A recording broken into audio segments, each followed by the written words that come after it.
SCP-1831. Object Class: Safe. Special Containment Procedures. SCP-1831 is currently stored within a minimal security lockbox in Site-551. Description: SCP-1831 is a Polaroid photograph circa 2002. It depicts the supposed backyard of a household. It is unknown if this household exists. On the back of the photograph are the words, "The Prison, Heart, Big Brother," written with a marker. When a subject views SCP-1831 and attempts to focus on anything present within it, they gain memories regarding that specific item from their childhood, despite those events never occurring.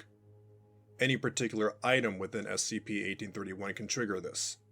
This effect only works on subjects born between the years 1976 and 2002. Addendum: SCP-1831-1 Testing Logs. The following tests were performed to measure SCP-1831's capabilities. The tests were conducted with D-3731, a male born in 1991.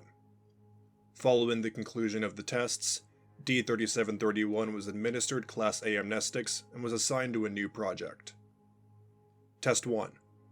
Item: The House. Transcript of the subject. This brings back memories. This was my house growing up. I lived in it with my family, and we had a generally normal life, I must say. We had 2 bedrooms, 1 bathroom, the laundry room, the kitchen, the dining room, living room, all that good stuff. You see, the door leading into the house actually leads into a very small room that connects to both the kitchen and the laundry room. So after a day of playing with my older brother, I'd go in and whip up a snack easily for the both of us. Well, no. My brother would, but you get the point. Time allotted: 1 minute 26 seconds. Test 2. Item: The Broken Deck. Transcript of subject. I'm surprised that thing lasted for so long before biting the dust. Me and my brother constantly jumped, slid, and hit that thing like it was our red-headed stepchild. When it broke, we were already planning on moving anyway, so it wasn't that huge of a deal. That reminds me. I remember me and my brother were playing wrestling outside, when he grabs me and just throws me onto the deck, almost splitting me in half. I had to go to the ER to get stitches on my head. He threw a bit too hard. Time allotted: 59 seconds. Test 3. Item: The Television. Transcript of subject. That used to be in my room until, let's say, an incident happened. I remember this was like a few days after I went to the ER, and I was at the dinner table, eating my green beans and mashed potato, when suddenly the table is broken in half. I'm covered in mashed potatoes, and my mom is crying while my dad is yelling his ass off at me, obviously mad as shit. Both of them are wearing very nice clothes. Apparently, after dinner they were gonna go on a date to the lake, and told me and my older brother not to do anything. I was confused, scared, about ready to break down and cry while my brother just kept sitting in his chair eating, no emotion on his face. My dad took my television and threw it outside so hard it nearly broke. I occasionally snuck it inside and plugged it in while my parents were asleep.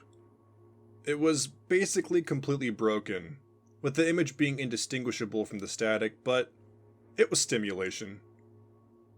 Time allotted: 1 minute 7 seconds. Test 4. Item: The wooden structure to the right. Transcript of subject. Did you know that we bred rabbits? I don't know how you would know that, but we did. Actually, right behind that picture was an extremely huge cage filled with breeding rabbits and what we called dinner rabbits. That wooden structure was an old cage that we disassembled because the wood was falling apart. Anyway, about the rabbits. Well, you see, we ate them. Like, we raised rabbits, killed them, and served them. Let me tell you, rabbit meat is extremely good, but apparently my brother was so against the idea, like, very against it. A good bit after the ER visit, we bought BB guns so that we wouldn't have to use knives to kill the rabbits, and it would be a clean, painless death. Well, One moment I'm petting a rabbit, and the next I'm at the hospital, right next to my mother that has a BB gun wound in her chest. It wasn't a real gun, so she made a recovery.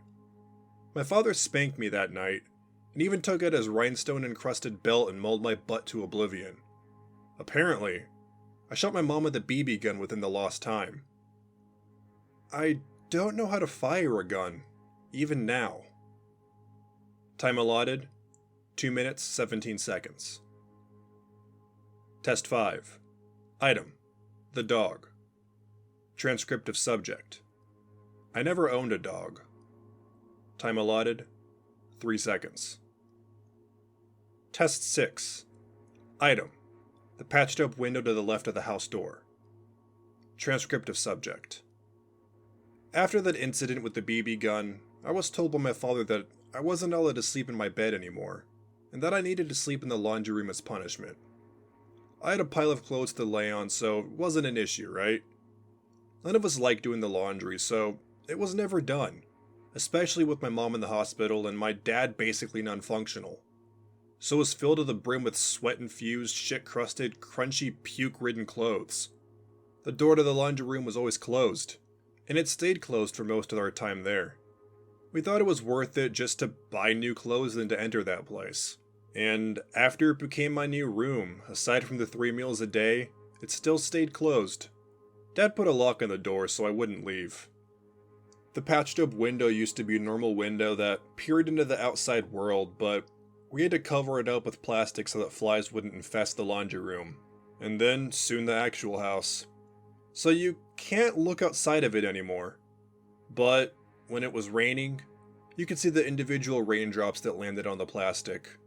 And let me tell you, I got really good at counting raindrops. My fastest time of counting every single raindrop was 2 minutes, which I think I can beat today if I tried. What? Don't look at me like that. What else am I supposed to do? Lay down into the trash pile and embrace the shit, piss, sweat, and blood? Because I would rather not. Time allotted: 5 minutes, 37 seconds. Test 7. Item: the foliage. Transcript of subject: Yeah, I remember not ever cutting that down when I was told to. It got so big that it blocked the place where we got our hose water, as it blocks a pipe from the other side of the fence. A few days after Mom got back from the hospital, she was heading to water her garden when she needed to get to the hose. She tripped, fell into the foliage, and was trapped there and kept screaming, but we never heard her. My brother got up from where he normally sits and went outside, sort of like it was instinct.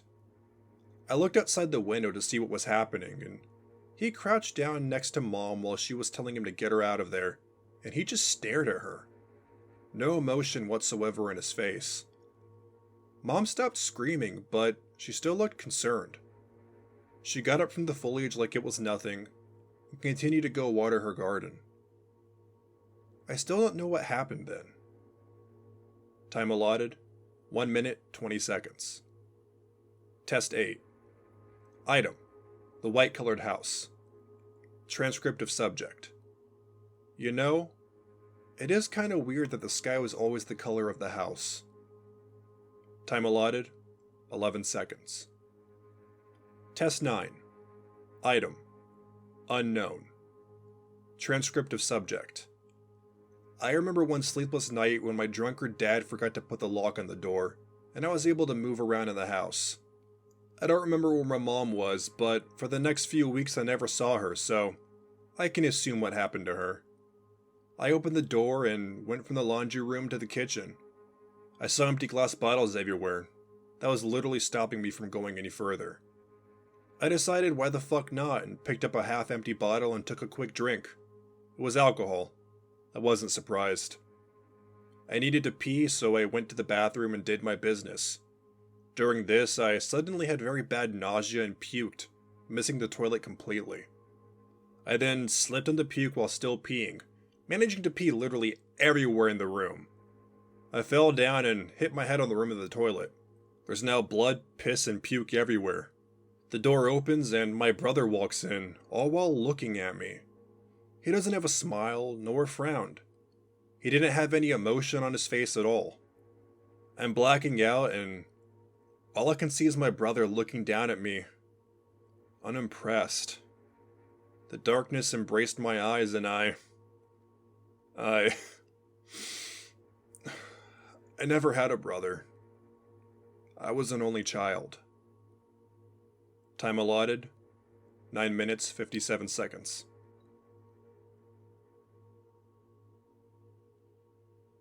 Thank you for listening to SCP-1831.